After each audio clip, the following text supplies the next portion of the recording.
Hello? Now it's better, right? Okay, I think we're really in for a treat tonight. We're really fortunate to have Flavia DZODAN and Annelys here.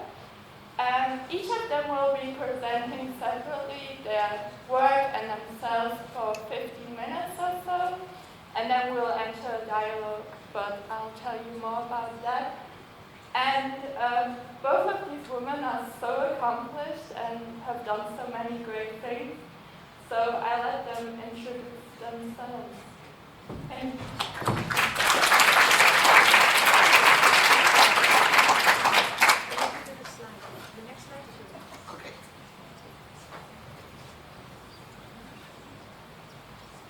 While I'm getting there, hello everyone, good evening.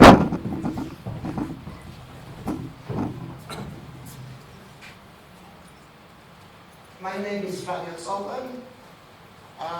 I'm part of the Masters in Critical Studies at the Sandler Institute, where I'm also a researcher, especially focused on the topic of artificial intelligence and technology.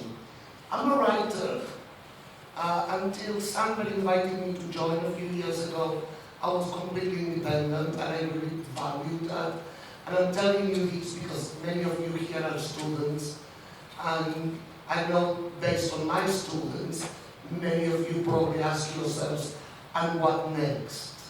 And there is life afterwards, and there is life as an independent, and there are lots of things you can do.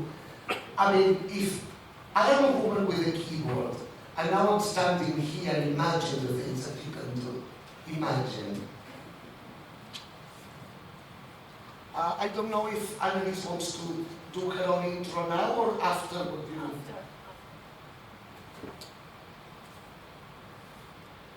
I'm also old and I need 2 pairs of glasses. So.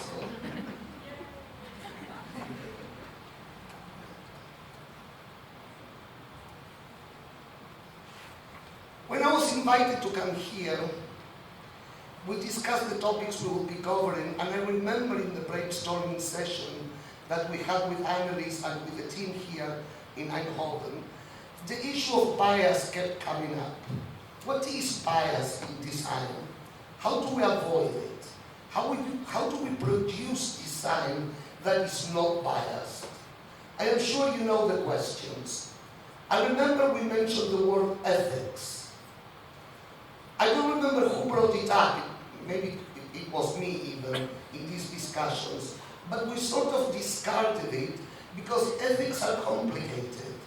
What are the ethics of design? And who determine the ethics of good design? These are muddy questions.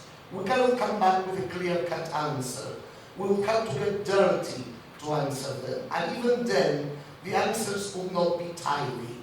Because, the saying goes, design is supposed to be tidy. But it isn't. And so the work kept bouncing for me, because maybe lately I have been on a one-woman crusade against cynicism. And it so happens that ethics and principles keep coming back as recurrent topics, especially as I engage issues surrounding the design of technology, which is what my research work has been about for the past 2.5 years. And so it is in that spirit that I want to ask of ourselves, what is so scary about ethics that we shy away from making it central to an event such as this one? And I think I have one tentative answer to that. We tend to think of ethics as a sort of mandatory code of conduct. And quite frankly, nobody likes to be told what to do, how to think, or how to be creative. So instead of ethics, we prefer to talk about attitude, or about bias, or inclusion. But ethics are complicated. I work at the Sandler Institute. I am part of the Master's Program in Critical Studies, and I am also a researcher for the Institute. We talk about Sandler. Opa! Sandler is coming from the great hotel in Chateau. We talk about Sandler, and more often than not, we forget that Sandler was Willem Sandberg, a rather eccentric designer born in 1897 in Amersfoort, who was part of the Mazdatstan movement, a Neo-Zoroastrian religion which held that the earth should be restored to a garden where humanity could cooperate and converse with God and with each other. Willem, and I feel a kinship to this man, so we are on a first-name basis here, was a pioneer in kinetic art in the Netherlands. He was conscripted into the military after school, but his officer's training came to an abrupt end when he refused to sign the oath of allegiance to the Queen of the Netherlands. Perhaps most remarkably, Willem Sandberg was a member of the resistance against the Nazis during World War II. He forged documents for Jews and other persecuted minorities to be able to evade the Gestapo, and within a short time, the Nazis began to expose the false documents by comparing the names with those in the local population registry. To hinder the Nazis, on 27th March of 1943, Sandberg was amongst those who took part in planning the bombing of the Amsterdam Public Records Office. The Holocaust Remembrance Center describes Sandberg's resistance in these terms. Working from his museum office, Sandberg met Dorothea Herz-Lobe and took it upon himself to supply her and 3 other members of her family with forged identity papers which were produced in the basement of the Stedelijk Museum. As Jews began to be systematically rounded up for deportation from the summer of 1942, on the Artists' Resistance Group decided that the Population Registration Office had to be destroyed. Sandberg was active in the planning stage, working on how to enter and take over the heavily guarded building and set fire to the archives. The explosives to be used in the attack were temporarily stored in his home. After months of preparation, the attack was finally carried out on March 27, 1943. Imagine how metal this guy was. I mean, this is a designer, and he set fire to the National Archives. I'm not saying any of you should do anything. Thousands of files were destroyed, and the attempt to compare forged documents with the registry was hindered. The Nazis could no longer tell if the documents were forged or real. For this act of extreme disobedience, 12 of Sandberg's comrades in the resistance were arrested by the Nazis. All 12 were executed. Amongst them was painter and author Willem Arondius, architect Koen Lindberg, and historian Johan Brouwer. The sculptor Herman van der Veen was captured 1 year later and summarily executed by the Nazis. Sandberg spent 15 months in hiding and avoided arrest. His wife and son, however, were arrested and incarcerated for several months. It was from his country hideaway that he sent reports on German troop movements, while at the same time he made the first of his experimenta typographica, handmade booklets in which he collected inspirational quotes from his wide reading and to which he added his comments in writing and in typography. In giving each quote a definite typographic character, Sandberg transformed his seemingly loose collection into intensely coherent meditations on the great questions of life so disregarded during this war outside his hiding place. Some of the booklets were later published using a mixture of type and hand-rendered elements. The first of these, the Lectura Subacquea, Reading Underwater, was published illegally in 1944. publishing illegally at the time, and especially so the illegal publishings by a designer wanted by the Nazis was an offense punishable by death. The operation of which Sandberg was part produced some 80,000 forged documents. His designs saved thousands of lives.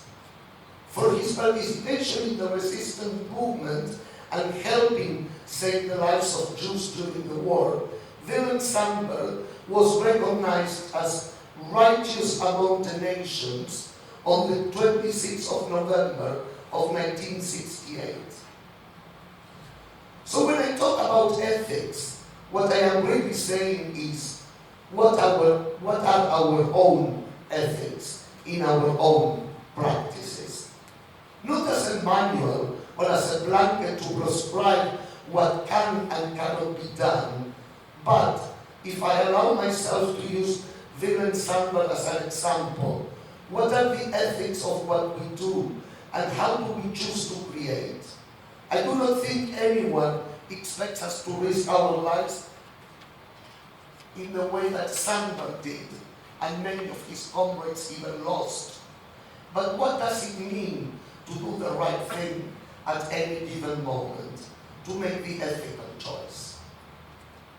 I can only give a few tentative answers from my own practice as a writer and as a researcher. My own personal ethics, or to be more in line with today's theme, my own attitude towards practice and research, which can be summarized in 5 guiding principles. First of all, I try to tell the untold stories. That is, I try to look at what is overlooked by the dominant culture. In the making of theories by and for the dominant culture, whose histories got erased. Those are the ones that I am interested in. When I started the research project that has occupied the most part of my last year, I focused on what I called the coloniality of the algorithm. There exists a great number of theorists and cultural critics that have developed conceptual arguments around colonialism and its legacies.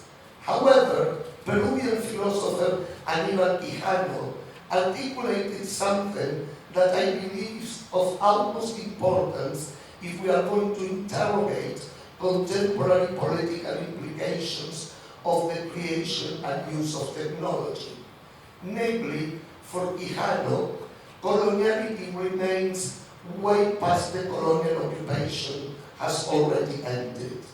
His coloniality of power specifically addresses the living legacy of colonialism in contemporary societies in the form of social discrimination that outlived formal colonialism and became integrated in succeeding social orders. Coloniality, then, as an ongoing project rather than a historical moment that remains in the past. Coloniality as the active, living legacy of colonialism. It is with this focus that I undertook the painstaking task of trying to understand and unpack how technology, by design, continues the same systems of exclusion initiated in the 16th century. This leads me to what I would consider the next step towards the production of theories. I try to center the ones who are decentered by the dominant culture.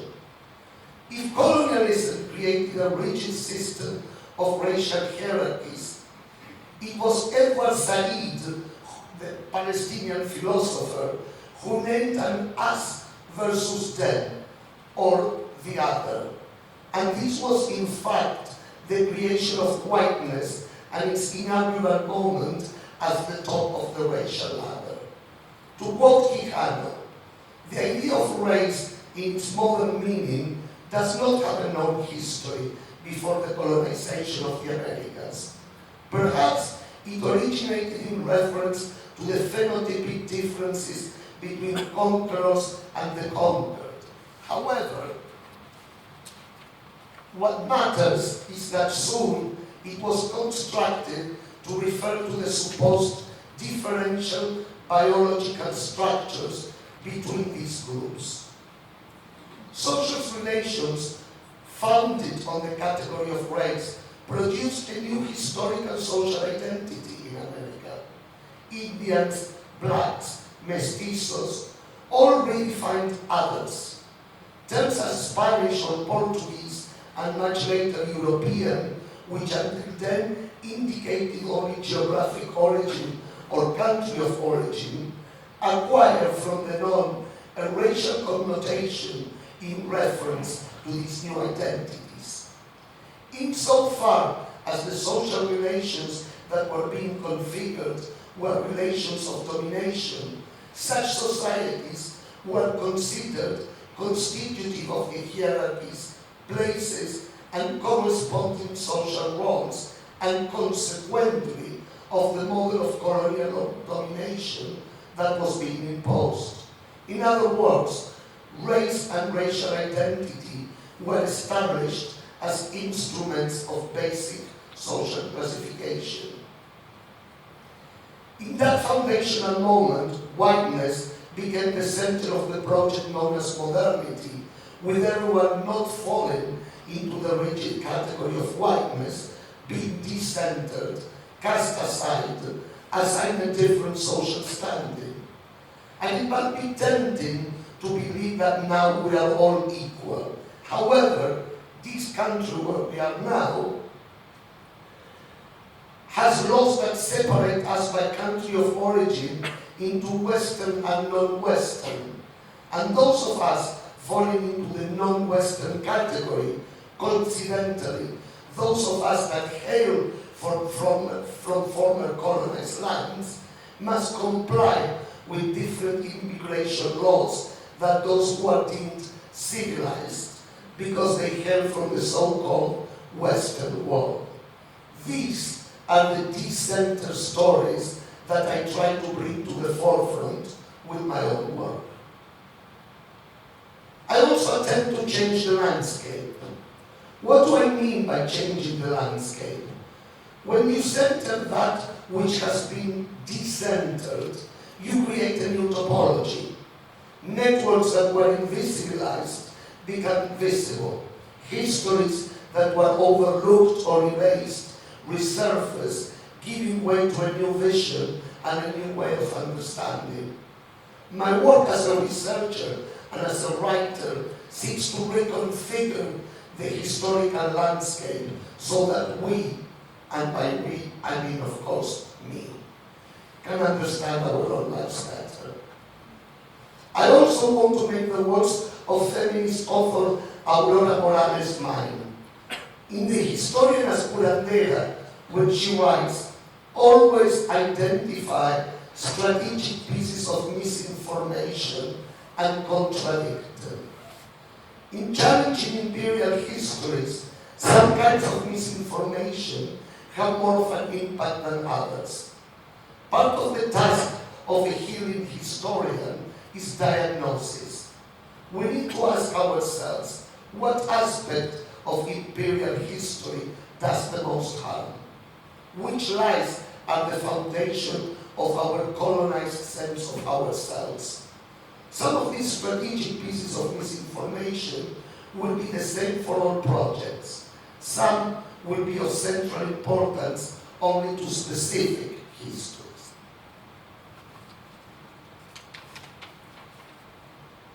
And last but not least, uncover the hidden power relationships.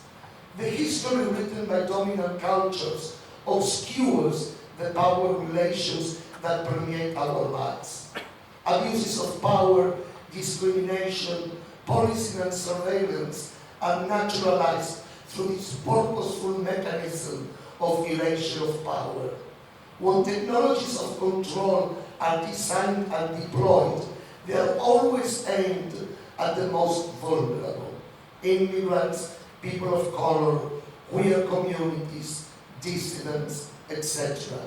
I make it my task to uncover how these power relationships operate and how they are kept in place for the benefit of the few. And then there is a sixth principle that I think is fundamental and takes precedence over all. Take a page from Willem Sandler and always, always kick up. Comfort the afflicted and afflict the comfortable. What is the point of this work otherwise? We can call this ethics or we can call it an attitude, but ultimately names don't matter. It is what we stand for that counts. And thank you very much for listening.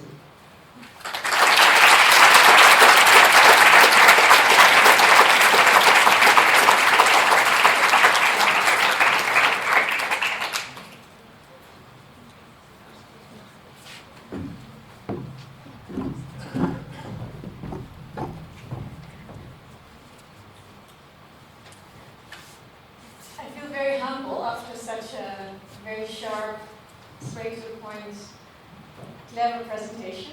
I'm not sure if I'm as precise in language as Flavia is, so therefore I prepared a lot of images. Introduce yourself. Okay, my name is Annelys, and I'm also connected to the Sandberg Institute in Amsterdam, heading the design department. This is the 10th year I'm doing it. Before I was teaching here and heading the Manning Communication Department. So it's a memory lane to be back on this place. And it taught me a lot about education, design, being a human. And then I went to the Sandberg Institute, headed the design department, which I'm stopping this year, to actually start a temporary master's program about designing conflicted reality with the focus on Palestine, which will start in September 2020. And then actually yesterday, you're the first one to hear it. I'm also next year starting to do a PhD in the same topic, really about what can design mean in conflicted realities, what can it contribute, how can it act, what kind of attitudes can it do. And it also derives from the other things that I've been doing, like founding the Subjective Atlas editions, founding a Palestinian design label, Design for Palestine, and I have my own studio, which is actually behind this building, or it's in this building.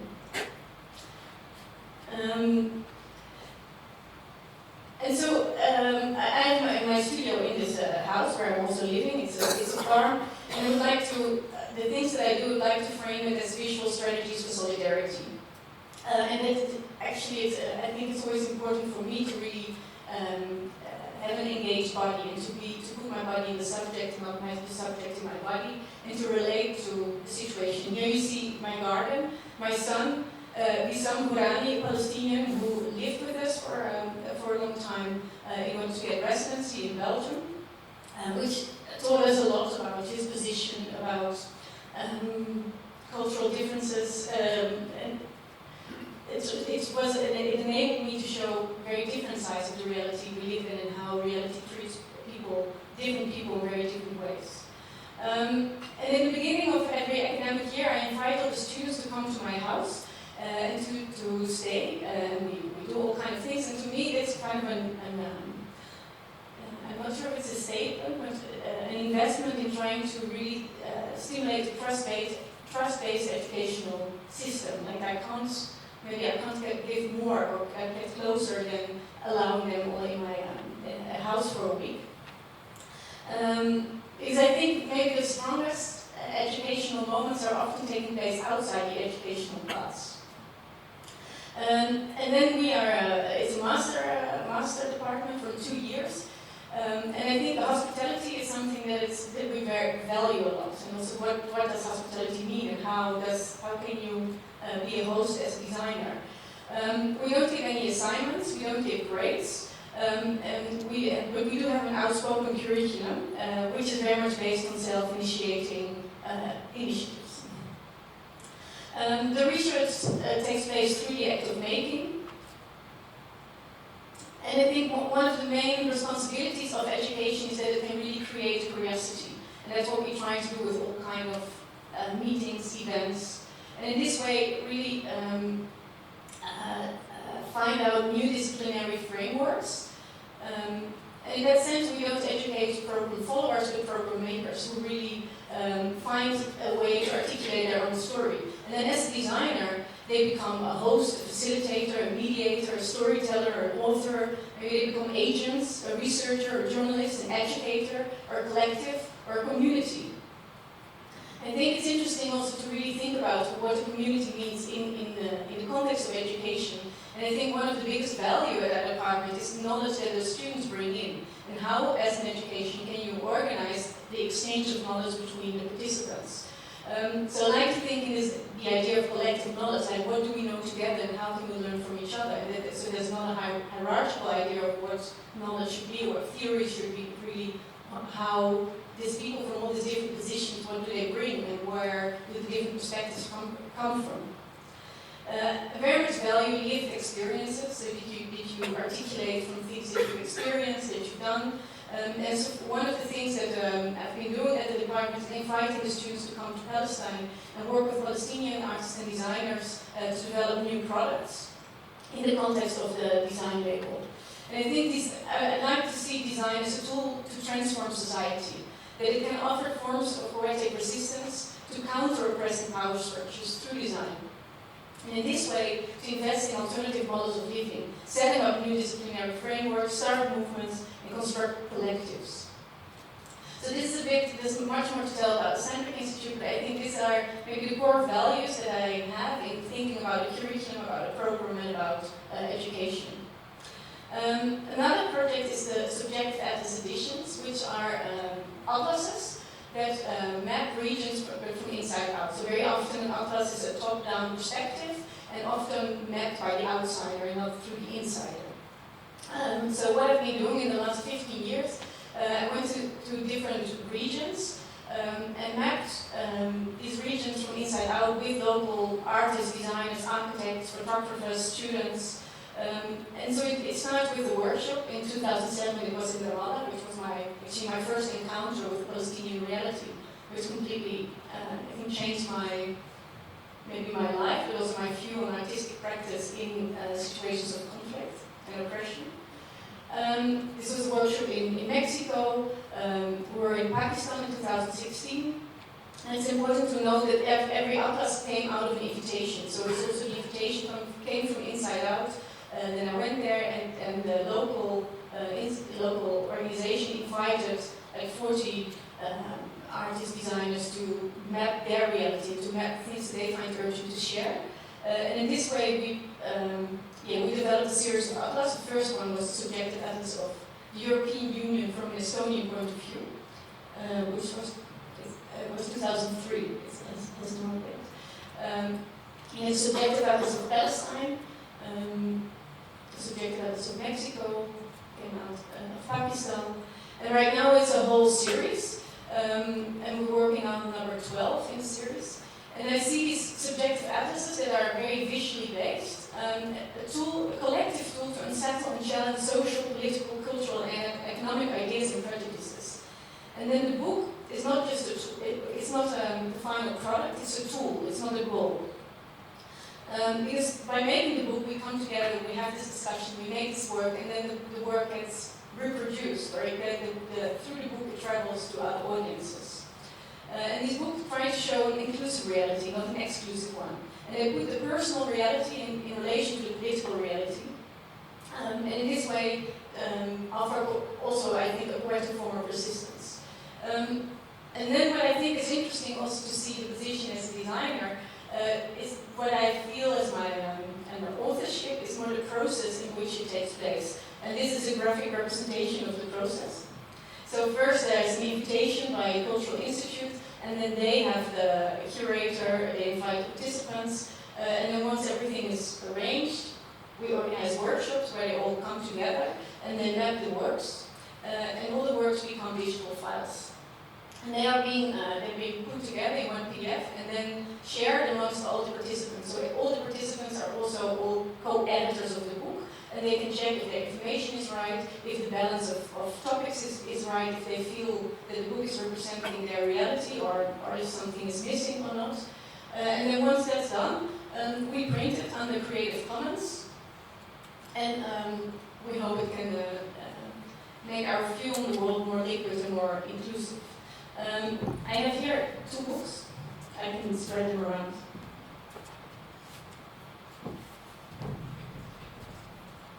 And then actually the reproduction of the book is much bigger than the book itself. So the images also are being copied in other contexts, in other platforms. And I find it interesting how then the book becomes a visual contribution to the dialogue about who we are or how we represent each other. And I think what's very important, what I try to do with the books, and I felt that Flavia said it very strongly about the us and the other. And I think in this book, it's never the other. It's really, you can directly relate because there are these personal stories, there are realities, and then I've also, with the workshops, I'm talking with the people in Pakistan, in Mexico, in Palestine, in Hungary, like the issues and the topics and the concerns were very much related. And I found it really interesting that these books, I think, but maybe you should check, they don't show the other. They show someone you can really relate to, and you can really enter these stories.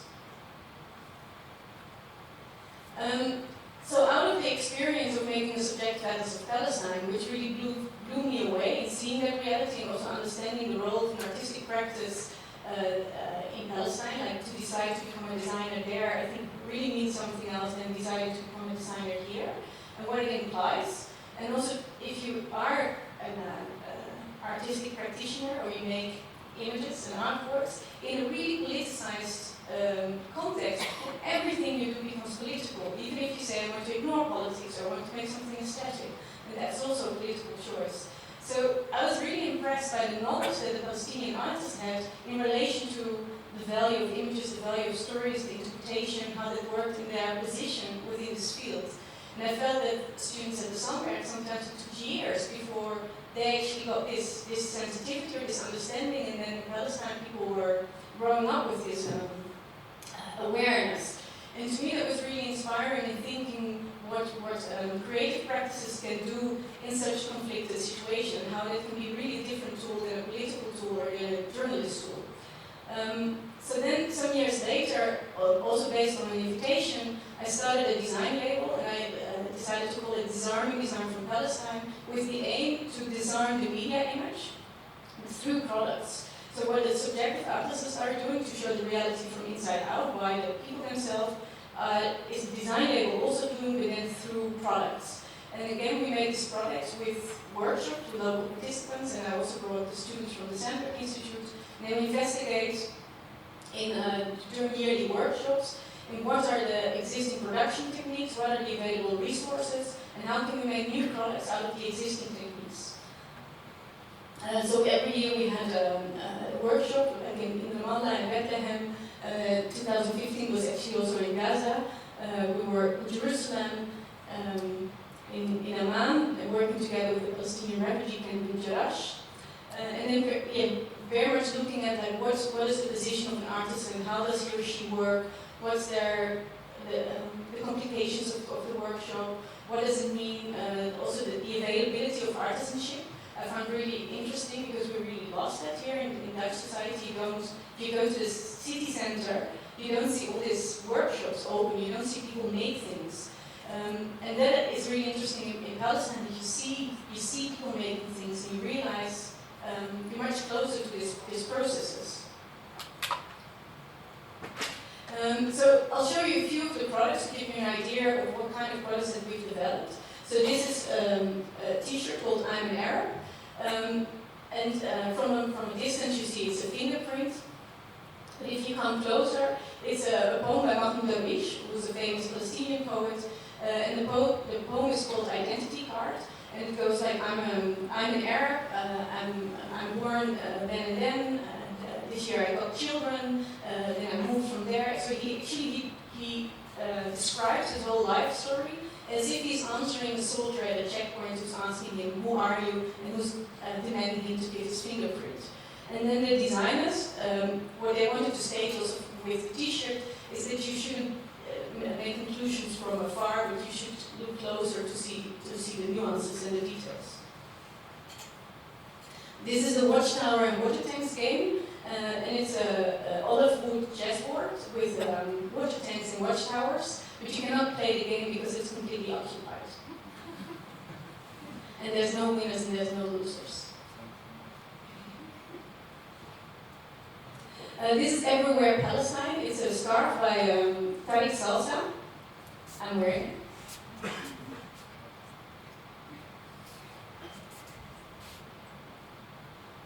And what you see is that Sabor, that's where he's living, and he sees his land disappearing. And what he does as a response is he makes panoramic images to really to depict the landscape, and then we make scarves of it so he can embrace himself in the landscapes. This is the Leave Behind earring. I'm also wearing it, and it's an olive leaf, and the artisan picks the olive leaf from the tree. She puts plaster around it, burns out the leaf, and puts silver in it, and takes off the plaster. And so every earring is an exact copy of an olive leaf from her garden. This is Poetic Nights from Untitled Chapter, and he's a Palestinian artist living in a refugee camp in Bethlehem. And what he says is that the occupation is everywhere. It's not just in the limitations of where you can move, where you cannot move, or the amount of tax that you pay, but it's on all the steps of daily life, and it's even in your dreams. And he to prevent his dreams from occupation, he reads poetry before he goes to sleep. So he made these poetic pillowcases, also with quotes from poems from Mahmoud Darwish, in order to protect his dreams from occupation.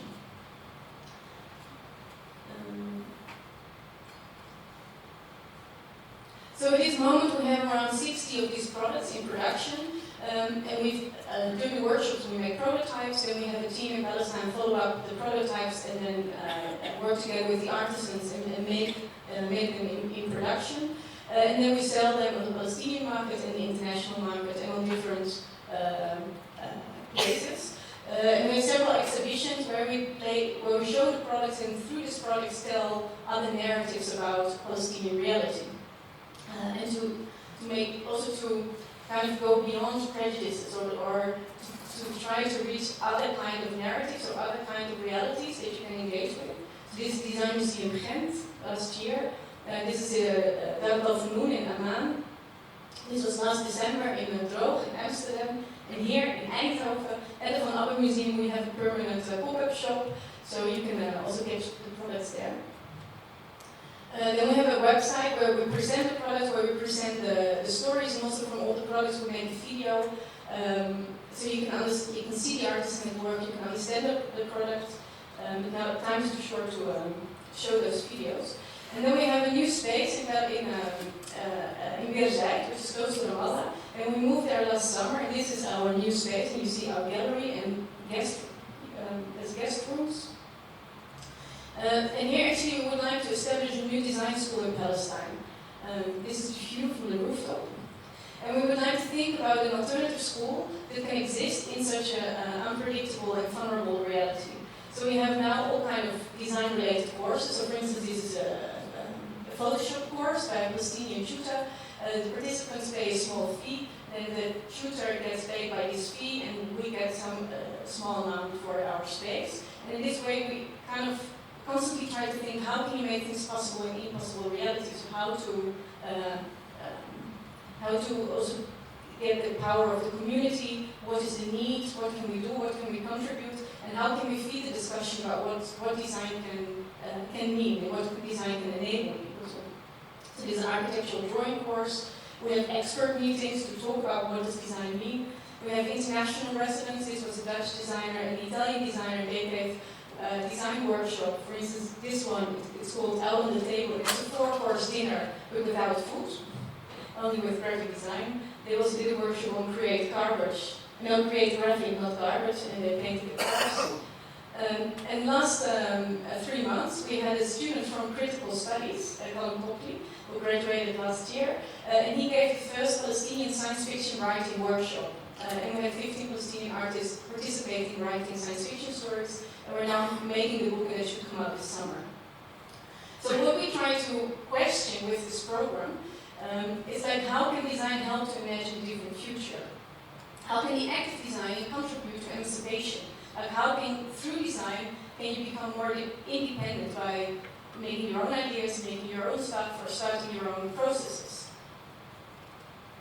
And how to design in a conflicted and polarized reality, how to be aware of what does it mean about you, what does it imply about you, and how to be able to think this in a broader context, and also, as a designer, be aware of this context and influence it, or use that as maybe almost as material to design or to relate to.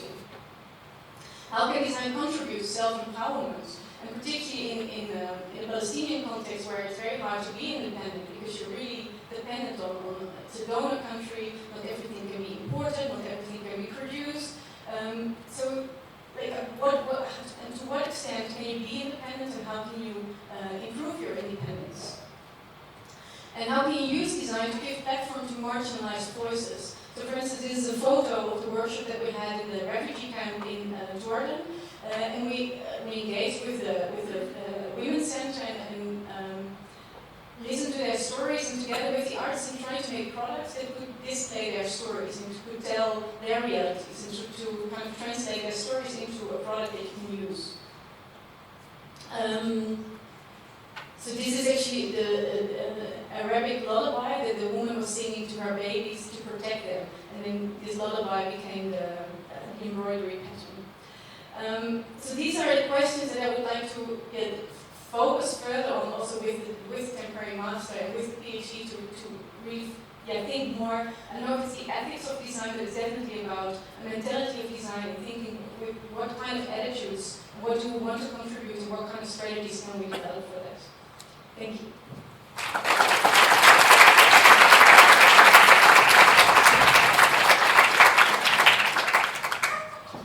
Thank you so much.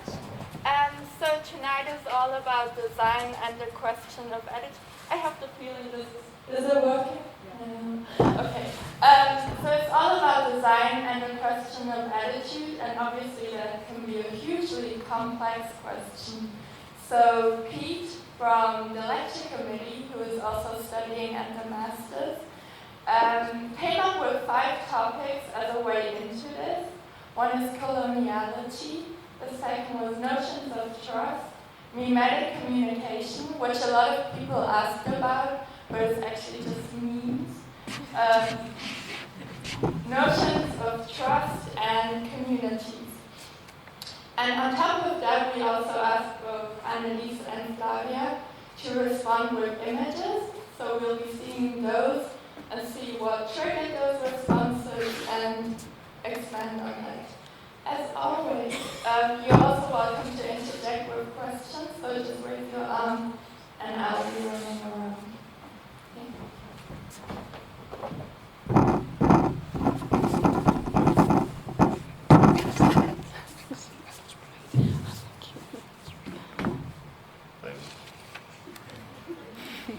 You want to use mine? Not very good at it. So, hey, hello. Hello everyone, Pete. Yeah, I guess I can give a little background about the concept behind this particular section that we're doing. So when we initially approached Flavia and Annelys, we were thinking about the pairing of the two has to do with how I think you guys probably get an idea now. One of them very much exists in the theoretical side of design, whereas the other one exists in the practical side of design. And I think we would really like to see the contrast between the two. Hence the whole conversation a part of it. Hence using sort of these different topics to see the contrast that can come up from both sides of the story. Shall we begin? With the first slide, you mean? Yeah. So yeah, I thought a better way to actually start with a very light-hearted topic of coloniality. And I think that was a joke. Hopefully it get across. I'm not very, also the sarcasm stuff. But I think, looking at the answer, it's quite interesting to look at. I think both of them take a very different approach. One of them is a very sort of project-based medium. I guess to put it another way. Both of them respond in a very, very different medium. One of them responds with text as a medium. One of them responds with object as a medium. Would you two like to elaborate on that? I will make it short. She's classy and trashy. I disagree. But that's all there is to it. And people will now notice Yeah, my in the choice of images. Okay, yes, there, yeah. Okay, well, I think Flavia can place the term coloniality much better than I can. But what my response to this term was to, like, what you see in Palestine is a complete colonial reality, or it is like an extension of colonialism, and it's a colonial power, and as a people being oppressed and being controlled. And one of the products that we've developed with Disarm Design from Palestine is this water jar. It's only one, but now you see 4 photos of one object. And what it shows 3 different numbers. So here it's 117, this is 167, and the top is 500 milliliters. So if you put this one, it's actually 500 milliliter. And the story is about the relationship between the 3 numbers. So if this amount represents the amount that the World Health Organization prescribes to any human being on the earth that they need as an average per day at least. So if this amount represents that amount, compared with that amount, this is the average use of water by Israeli citizens. And then this amount is the average amount of water that the Palestinians can use. So there's not much more water available for them. So that's what these 3 amounts show. And then the strange thing is that maybe, I don't know what your idea is of the Palestinian landscape, but it might look very dry, but there's a lot of water resources below, and in the winter there's a lot of rain. And so in the past, like, villages were built around a water pot. Also, where the water is available very much depicts where people start to live or how a community works. But now in the West Bank, all the water pots are closed or destroyed. And then it's the Israeli government that controls all the water. So Palestine and the Palestinians cannot control their own water. They have to buy it from the Israelis, even though the water resource may be under their village. And this really completely destroys the whole water usage or distribution. And then the allowance of water, I mean, it's the source of life. So if there's not enough water, the problems are huge. So I think that's an example of what colonial powers do, or how control and miscontrol can be on a daily level for an individual person.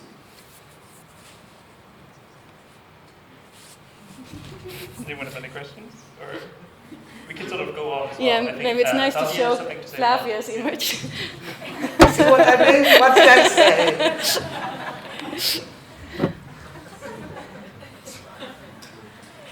I speak of coloniality as an ongoing project, and I think this image represents this coloniality as an aspect of modernity. And of course, one reason that I chose it is because there is an aesthetic component to it that I find very dear to my heart, and it's the issue of pastiche, you know. I joke about what is classy or what is trashy. The pastiche is not supposed to have a place in high art. The pastiche is supposed to be an aesthetic of the masses and not the educated. And I disagree. And perhaps to tie with the issue of coloniality, what I want to challenge with my aesthetic choices are the Western canons of beauty. What is beautiful, what is ugly, what is art and what is trash. But going back to coloniality as a political project, people tend to think that we are now in the post-colony because, you know, the settlers left, lands are supposedly free, but the same institutions that came to be as part of colonial interventions remain in place now. And the same distribution of resources from the global south, like Annelys was talking about Palestine as well, you know, the resources flow from the south into the centers of power, and none of that has been dismantled. The only thing is that because now this happens through the blessings of capitalism and corporate interventions, we no longer see them as political. But capitalism is every bit as politicized as any other regime. And the distributions of resources that happen through capitalism replicate the exact same parameters, because the companies, the corporations that actually take these resources happen to be the heirs of the corporations that were dealing in colonial goods 200, 300, 500 years ago. So that's why I speak of coloniality rather than the post-colonial. Yeah, I think it was just sort of what initially drew me to the talk that you wanted to invite me here as well. And I think I just want to jump back to Annelys' project a little bit, the water jar. There's a huge sense that design can actually represent an idea or theory. I do have a question of, I think this is maybe a good place to actually move on to the next one, which is about, there's a huge, how do I say it, there's a certain level of trust that is given design to represent things. And I think you sort of mentioned about the notion of trust. That's why we sort of came with the idea of notion of trust. Would you like to sort of elaborate on that with the images that you have? Yeah. And by the way, if you have any questions, feel free to just raise your arm. Sina had the mic. Yeah, there's a question. Can you show your arm? Thank you. Hello, my name's Jenny. So you're talking about coloniality in terms of people trading. Can you speak a bit louder? Yes. So about people trading, owning, ownership, in effect, yeah? What about religion? I mean, all these churches, all these, the history behind it, We cannot hear you. all the history that sits behind the religion and all the rules that have been created, that's also part of coloniality, surely.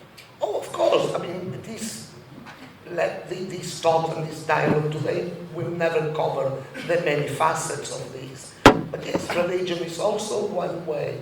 And if you look, for instance, I'm very familiar with the way that the evangelical churches are operating in South America. And it's an operation of capitalism. I mean, it's taking money from the poor to give to a few rich pastors or preachers. All of this is part of that. We will not cover today every aspect of this. You are right, religion is one arm of this. But yeah, the beauty industries as well. And we could go on forever about that. But you're right.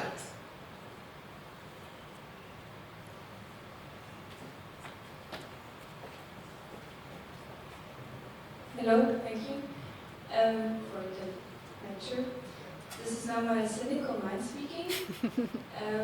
And sometimes my cynical mind is thinking that design is colonial inherently, because it has been formed in a culture that is, based in Europe, and that maybe by then going to other countries and teach them how to design, we kind of force them to adapt, not force them, but suggest them to adopt a method that makes a lot of sense in our cultural context, but maybe not in theirs. And isn't that a form of reorganization? Just as some argue that the scientific method was doing such a thing.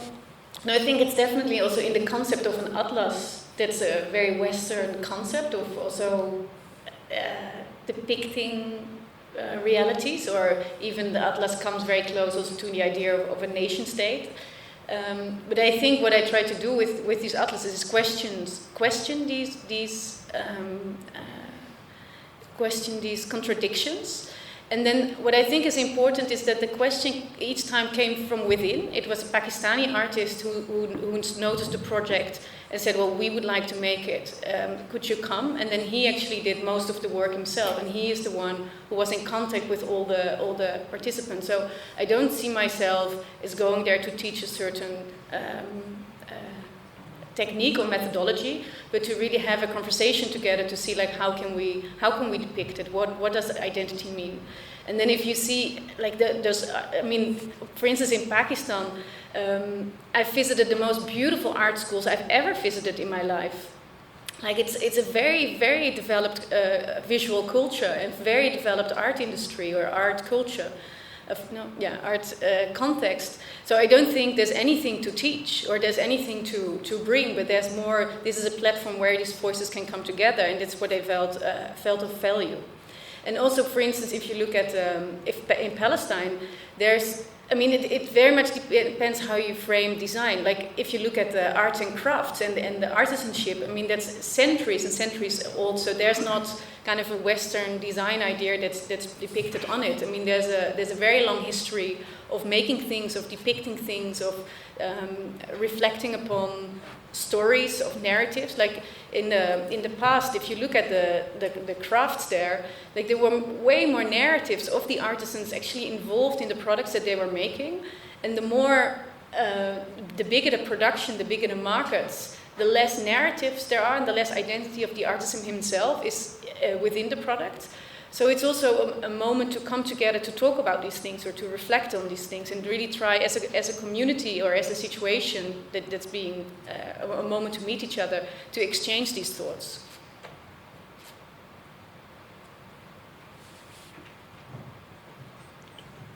Hi, I'm from Israel, so please everybody together a boo. I just want to say, of course the situation it's complicated, but what I want to say is that in the end, I'm of course very much for emancipation, very much for expression, very much for if you can do so in design, great. I just want to also see that the message that's coming across is the right one, because the situation is complex, and it's also not. It's not right to say that people think one way or another, because it is very much complex, and different Arabs, different Palestinians, if they're Israeli Arabs or if they're not, will give you different answers. And all I want to say is that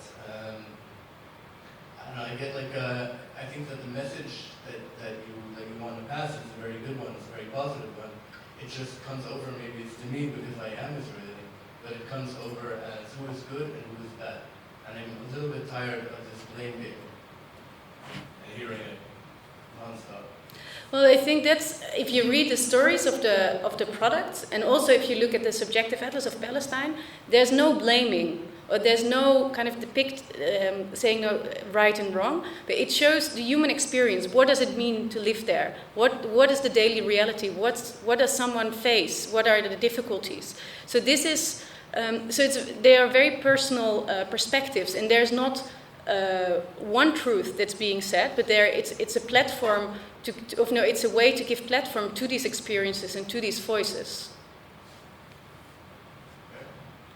Yeah, that's positive, of course. But I want to challenge the notion that there is no right or wrong. There are things that are objectively morally wrong. Of course. So to say, well, we cannot say these both sides. No. There are things that are objectively morally wrong and should be condemned. Yes, I agree with you completely. But then what I want to ask as an answer to that is, why have we not heard about Hamas, about Mahmoud Abbas, about the Palestinian Authority, about the people in charge? Because we are not here in the business of playing the both sides. Everyone here, and I'm not speaking on behalf of Annelys here, I'm not, but I'm speaking from how I approach my work. We come to talk of our work. If someone else is involved in work that covers those topics, they're welcome to come and discuss it. But we are not here journalists telling the story of other people. We talk about what we do. And I'm not trying to, speak on behalf of Annelys, but I'm also, as her colleague, not going to, witness that she's singled out for not presenting the other side of the story. No, she's presenting her side of the story, which is a very different thing from trying to cover state policy, which I don't think anyone here is trying to do. No, that's great. But I think that as designers also, we are in a way journalists. You have statements, you make a statement with design in a way, and you don't know who's listening, or it doesn't matter who's listening. It can come over as journalism, as objectivity of, I don't know, all kinds of things like this. Well, I think also the problem if you say, well, where's Hamas, where's Mahmoud Abbas, then immediately you talk about subjects that are very big in the media, and where there's a political side and political representative powers. And what happens in the discussion about the situation is that a lot of these discussions really dehumanize the Palestinians and dehumanize their positions. And so the contribution that I want to make with this project is really to humanize the narratives, to humanize their positions, and to show really what does it imply, what does it mean, and that we don't draw, we go into to prejudices or to black and white realities, but to really understand the different nuances and to understand what's really going on there and what it really implies on a human level to live there, to live under occupation for 60 years, to not being able to travel, to not being able to get your visa, to not be able to get enough water, enough electricity. Like you can't imagine to see the situation there. And also I've been in Gaza several times. The people that I met and the circumstances there, it's just, yeah, it's beyond any imagination of what a human reality could be. But then, for instance, in Gaza, I met artists, and it was amazing. Like I was so enlightened to meet them and to see like how art was really their way. Maybe not consciously, but I witnessed it. How art was a way to survive this cruel reality. How art was a way that they were still being able to make jokes, that they could feed their imagination, that they could imagine a different reality than the reality that they were living. And I think these are such a powerful tools and mentalities and attitudes, and I think that's something that we really need to feed and to give platform to. I think Yeah, 100%. Anyway, thank you. Yeah, while we're on the topic of like you talk about your approaches, maybe you can talk about the images that you have as well. Yeah, this is a different image. It's the students of the Sandberg Institute visiting my house, and I kind of told it already a bit about the trust in the education and in the house, and I think it's an underestimated notion, the notion of trust within education. So I think it's also something hard, because I think it's important to have a trust-based educational system, and then some students say, well, I don't feel trusted, or I don't feel safe. You say education should be a safe space, but I don't feel safe in your space. So, and I think that really kept me also sharp. In the beginning, when I started, I thought, oh no, if I say we start with trust and there's no grading, and then it is like this. But everyone experiences it on a different way. So I think to have this dialogue about this, like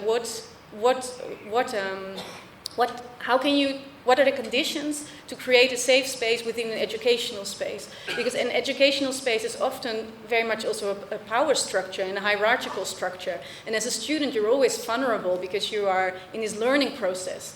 And I think it's like the systems can quite easily misuse these positions without being conscious of or without the intention of misusing it. And I think that this dialogue of what is a trusted environment, what can be a safe environment, is it for all of you safe or not, or can we talk about it, or what are the different conditions of the group, I think is really, really important for education, and also something that you can't just set, but something that you really need to feed and really need to have a dialogue on in a way all the time. So that was my response to the notion of trust in these communities, in making things together, in having a conversation together. Flavia had something very different. Yeah.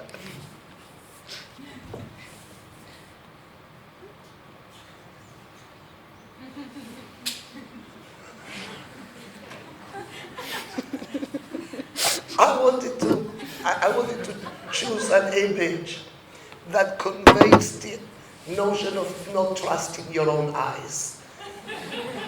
Obviously, I think I succeeded. And that appearances can be deceiving.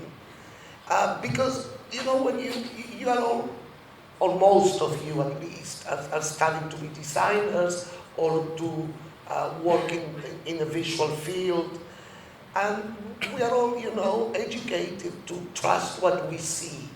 And my point with this image is to actually challenge that and to look for what you don't see, to look for what is hidden, to look for what remains covered. And that your eyes, because our eyes have been trained to naturalize and to accept things at prima facie, at first value, our eyes don't always tell us the truth. So what I wanted to convey with this image is the idea that there is something below the surface that actually is waiting for you to uncover it.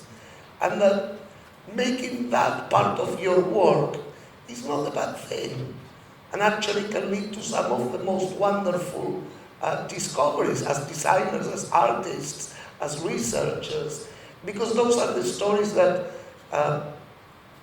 nobody's telling. Those are the things that others are not seeing but you. And I hope that my little Japanese boy gave you that. And I think, speaking of the idea of something that's hidden, something that's not out there, the choices you make about using meme to do your presentation is quite the opposite, really. So we actually shall we move on? Because I think we're a little behind time as well. So the next sort of topic that some people know is media communication, which is basically just a fancy word for memes. I'll describe very quickly. This is the Subjective Atlas of Palestine, which was published only in English. And then the Palestinian participants, they said, but why is it not in Arabic? Because it's our language and it's representing us. So then we managed to make a second version, and I gave them the InDesign document, and they made the whole bilingual version. So this is one book, the front and the back side. And then it was published in Ramallah, and then it was, now comes Mahmoud Abbas, he bought it as a relational gift to give it. And I thought it was interesting how kind of this top-down artistic project then became like a tool to address the human situation or the individual situation. I thought it was nice to see how it's kind of, I don't know if it's grassrooted, but definitely bottom-up. And then to see where it leads to, and actually that the value is there in the reproduction and not necessarily in the object itself.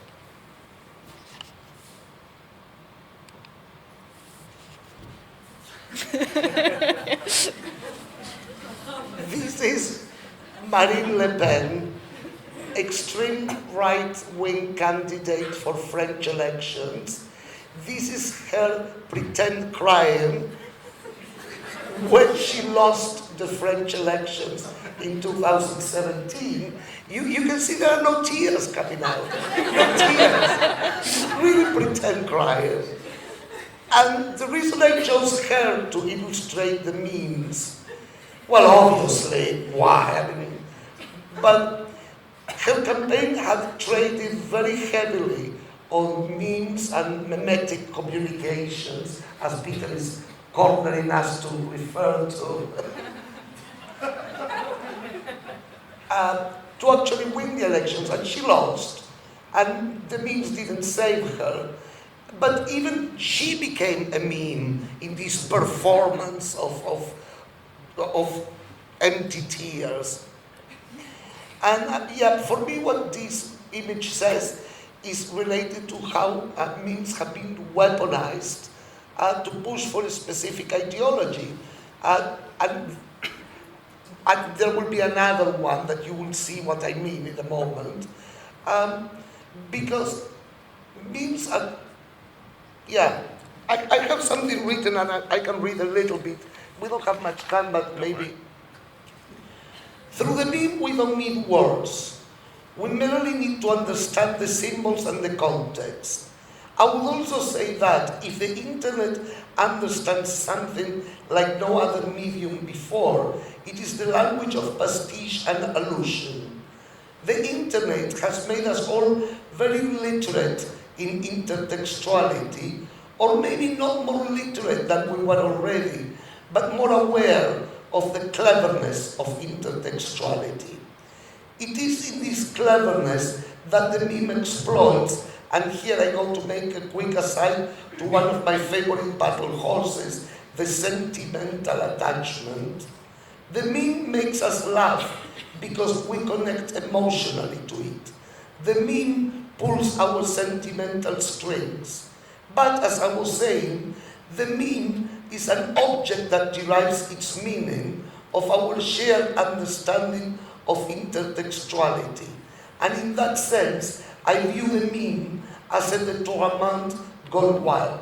The détournement, and we don't have much time for this, but it was a movement started by French graphic designers and artists post-World War II to appropriate capitalist symbols like logos or slogans and subvert them to mean something completely the opposite. And the meme, I see the meme as a continuation of this artistic tradition, only that of course it has been weaponized and we end up with this. And can I ask something? Yeah. No, I think it's nice how you said this evening also how you embrace pastiche. And I guess also the platform of the meme is also like by uitstek, or very much like a place where this pastiche can come alive. Yes. But I'm wondering on your view on pastiche, or this, like, why do you value it so much, pastiche? Mostly because I see it as, okay, I will talk about something personal. My aunt had plastic tablecloths with flowers. She had Virgin Marys. I mean, I come from a very Latin American family, so very Catholic, you know, and Virgin Marys, and paintings with cows in the wall, really. Terrible, terrible. And then my mom, my brother, in order to be able to go to university, had to work for a few years in Saudi Arabia, because otherwise he couldn't afford going to university. When he came back from Saudi Arabia, each trip, he brought my mom these wonderful things: fake Egyptian papyrus, fake Aladdin lamps, and all of these things together with my aunt's virgins and with the plastic tablecloth. This is the aesthetic of my life. This is not irony. This is not something that I like, because it has this cool, ironic detachment. This is my childhood. So why do I love pastiche? Because I love my aunts. Because I love my mom. And because my brother brought me a fake Aladdin lamp from Saudi Arabia. How could I not love pastiche?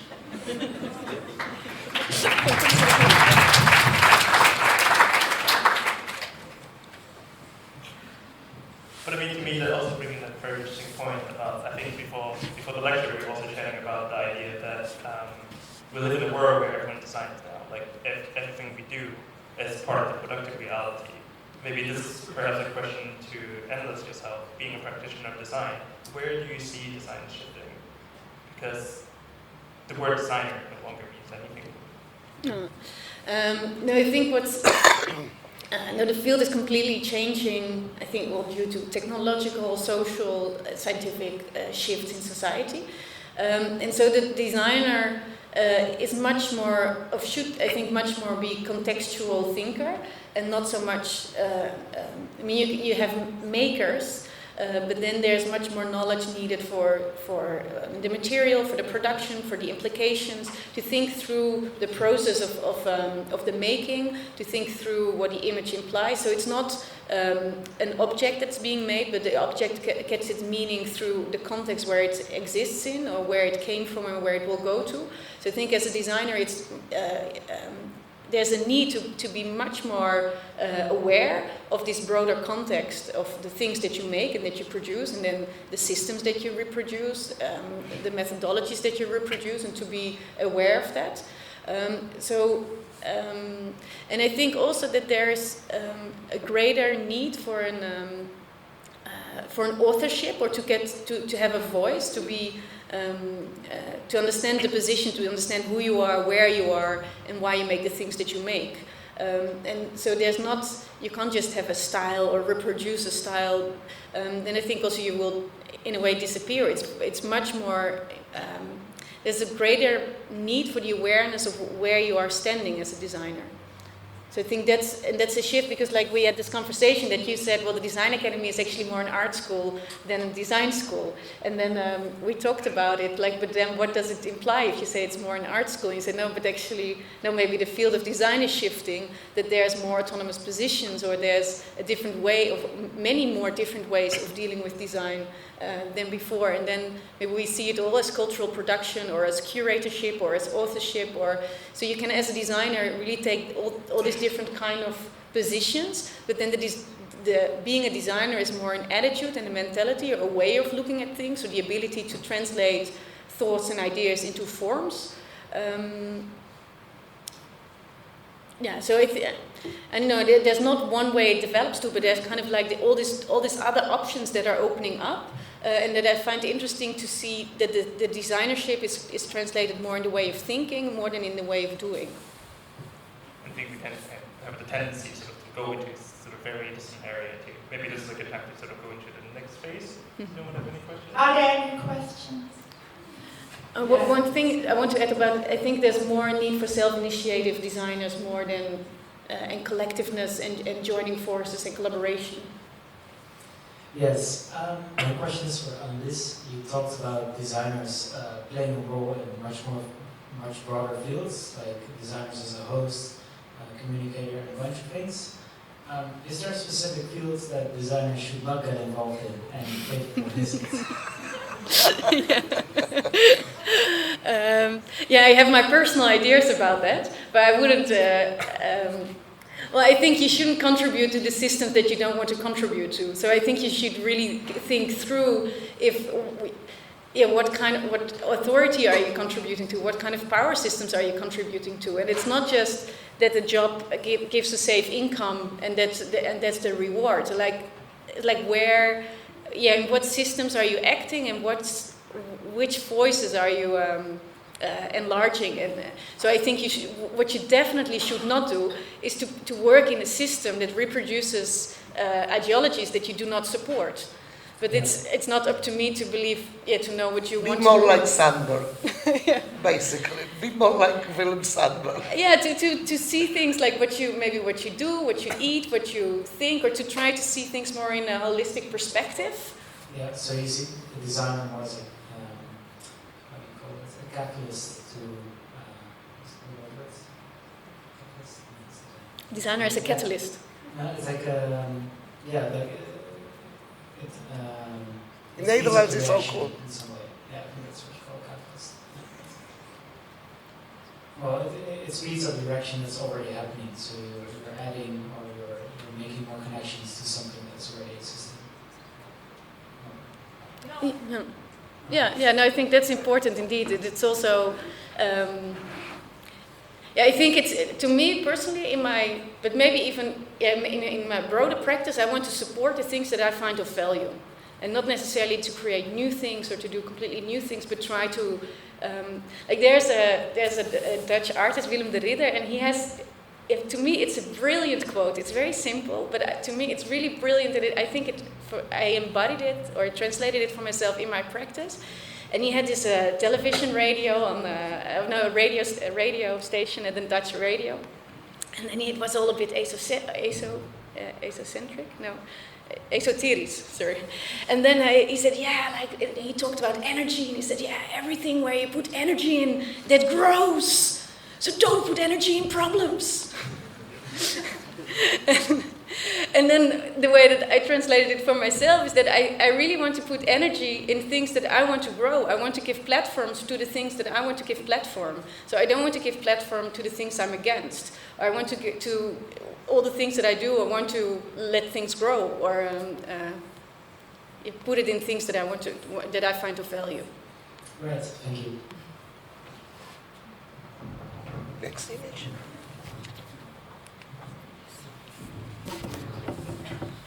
Hi, over here. I totally agree with what you're mentioning about not putting your your power and something you don't want to support. But then, like Flavia mentioned in the beginning, that we still have so many biases that we can't see. So that's what really, really scares me as a starting designer. Like, how can I be aware of all these things that I can't even know about myself? Like, how would you suggest that we start to deconstruct and look at ourselves first? Like, yeah, just what do you suggest on us doing? Is it meeting people, different people, or going to different places? What would it be for you? Can I also answer that question as well? If I have to frame that question under the academic setting, where we are given 3 months to do certain projects, sometimes these cumulative work, or sometimes these work take way longer time to actually do. And design as a medium as well often is very result-driven. How do you, perhaps maybe, do you have a practical guide, or do you have some sort of principle to be able to break through the cycle of newness that we're so ingrained in the way that we understand design? Well, I have my ideas on it, but I would never give advice, or I think that's always it. But like the way I translate this kind of this problematics into thinking about a curriculum at the Sandberg Institute, that I think it's important that you talk from your own experience, and then also that you put your body in the subject and not your subject in your body, so that you go to things, or you look at people in the eyes, or you meet and you have a dialogue. Or I think that's we often try, or I think there, in particularly also in art school, there's a tendency that people who make big quotes or work that is loud is being seen or being put of value or very visible, and it's easily being reproduced, or you easily get into these kind of systems of being seen or being recognized, and I think that's a trap also. Like sometimes you need to whisper, or sometimes there's not. You don't need to fulfill a certain expectation, but you need to try to find your own urgencies and build upon that, or work from your own experiences and let that grow, and let that knowledge grow, and not try to speak on things or to do things on theories or complexities that you don't really understand, or that you. I think it's nice to. Enter things that you don't understand through design or through collaborating, but not to make big statements about it, but to, I don't know, I mean, I would say to stay true to yourself, but these sound, I find it hard to say it in these kind of words, but I think it is about a sense of sensitivity, of creating a safe space, to make things together, to respond to each other's ideas, and to constantly question these items. If I can add one more thing, diversity. Surround yourself with a diverse pool of people. Make sure your teams and the groups that you collaborate represent people across the spectrum. If you're sitting at a table and everyone looks like you, comes from a similar socioeconomic background as you, and speaks the language like you do, then your team is very bad, and your team is going to produce bias. But then also, the counter side of this is that once you do have a diverse team, you have to listen to what people who are not like you are telling you. Because it's very easy to have a diverse team, and then because people are minorities, they get dismissed when they bring up that there are issues. And of course, the team is diverse only nominally, because it continues reproducing the same models as if it was a homogeneous team. So those two things are for me fundamental to do away with bias. Diversity and empowering everyone so that their opinions are taken into account. You sometimes see pop culture products come out, movies for instance, and the movies are terrible, they're racist and they're horrible. And the first question me and my friends ask each other is, they had no person of color there. There was no one there. Because somebody would have told them. And sometimes they're young people, and they told, but nobody listened. So that's the other counterpoint of the diversity. If you are going to do something with what they tell us. Thank you. The best answer. I think this is a very point to go into the image as well. Yes, it's about communities. the word that you depicted. This is a representation of a photo of the class of the Sandberg Institute. And it's a student from Mozambique, and he went to Mozambique in the summer and he brought a photo of the group, and then he asked to an artisan to reproduce it, and then this came out. And what I like very much is also that the tutors are in the back and the students are in the front, and I think it's also, it's this notion of craft and also the notion, to me, the love of material, the love of making, that I feel very much present in this. And I think also the value of this group being together is exactly the diversity, like coming from these different backgrounds. That's so enriching to hear all these stories, and I think then as an institute, you need to secure that or to create it. And yesterday there was a research published in the Belgian newspaper. I live in Belgium, and then it was about schools that talk about diversity and that talk about race, and schools that say, no, we are colorblind. And then what you saw is that people from different cultural backgrounds had on the schools that were talking about race, about diversity, that everyone was kind of had an equal level of participation, of their score. And the schools that say, no, we're colorblind, we treat everyone equal, we don't talk about it. And there you see a huge difference between in the score and their participation in the program. And I found that really interesting, that because I know it, but then somehow schools don't follow up on it or ignore it or don't know how to deal with it. And so this research, at least for the Belgian context, is very important. There's another question here. Hi, I just have a quick question, or it's not directly related to this tangent, but for Annelys. A project you showed with reference to these tapestries adorned by these personal stories of the women from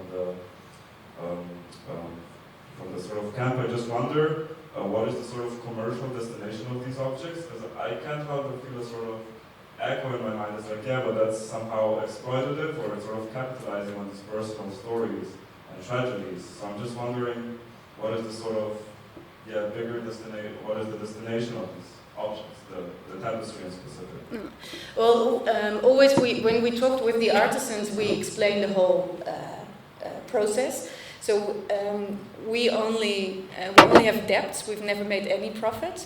And then those artisans, and particularly here in the camp, they were extremely grateful for the collaboration, and that we didn't treat them as artisans just to produce something, but that we were asking to their stories, and that we, together with them, that we translated their stories into products. And they really,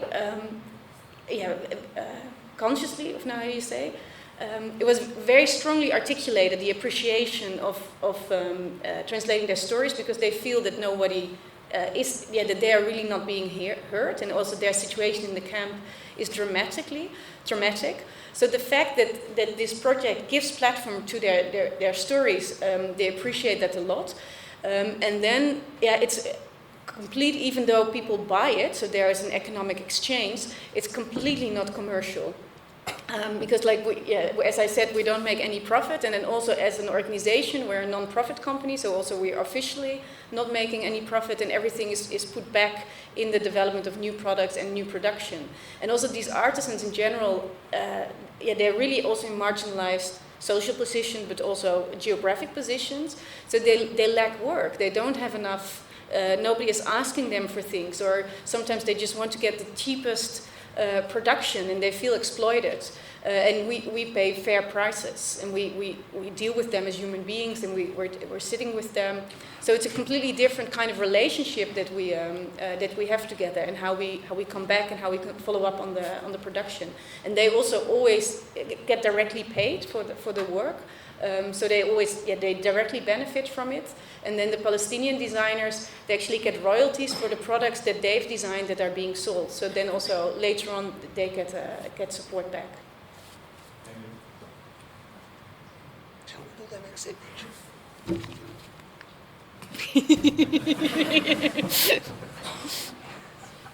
I have a question. On this? What is the question coming from? Yes. You talked about diversity. Do you think, both of you, that design schools are diverse? Maybe start with your own. If you're asking me, I mean, I haven't had the discussion with Annelys, so I don't know what she thinks, but the answer is no. And there are many factors for that. And it's not just design schools, but it's art schools as well. And it's that I wasn't supposed to be doing this. I was supposed to be a doctor. And I had no incentive in my family to be this, and I had all the discouragements. And I'm not alone in this. So you have on one hand, pressure because we come from backgrounds where it's not necessarily encouraged to join. But then the institutions, at least in the Netherlands, which are institutions I know pretty well, they expel us. We are not, it's not that you are not welcome. Here is the thing. This is insidious. It's not that you are not welcome. Nobody says you cannot come here. It's just that the things that are important to you are not included. The things that matter to you are not part of the curriculum. Your personal, let's say, engagements are not deemed important enough. So you don't want to be part of those things. So on the one hand, you have an environment where certain professions are not prestigious enough.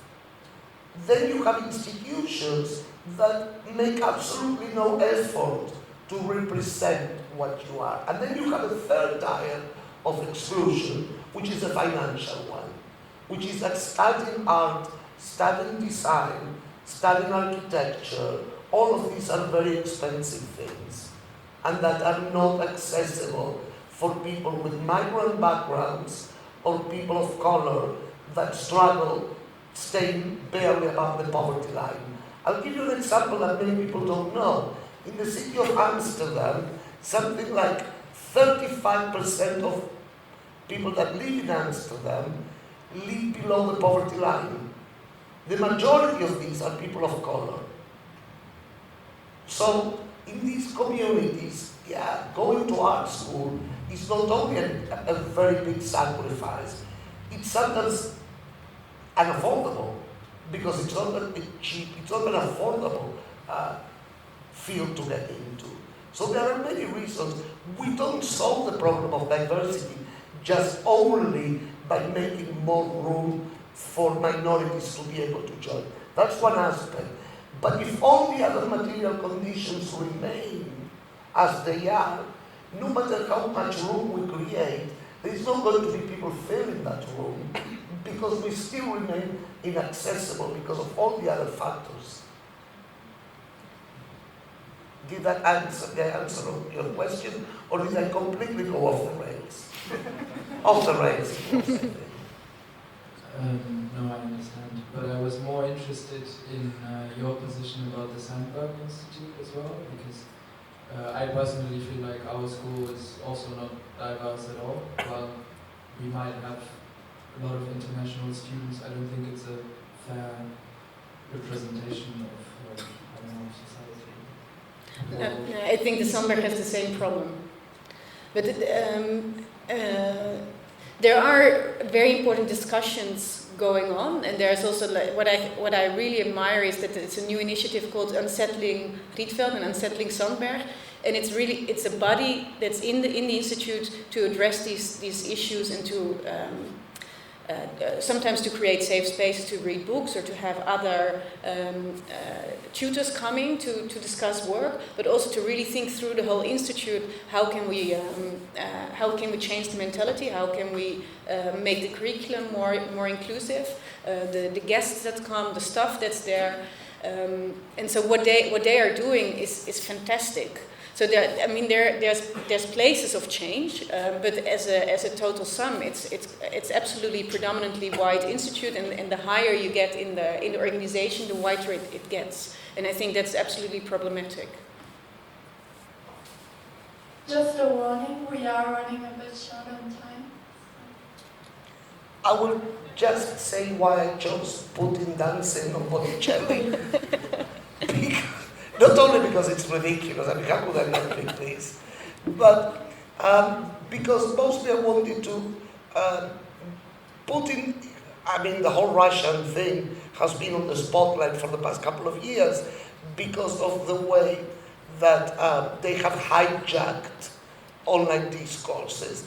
But more importantly, what I wanted to point out was the way that these kind of memes have also been weaponized against online communities, groups where people went through affinity to discuss sports or cooking, and have also been politicized and actually turned into bedrocks of white supremacy, fascist discourses, through the use of aesthetics like this, through the use of memes and units of discourse that didn't even belong there.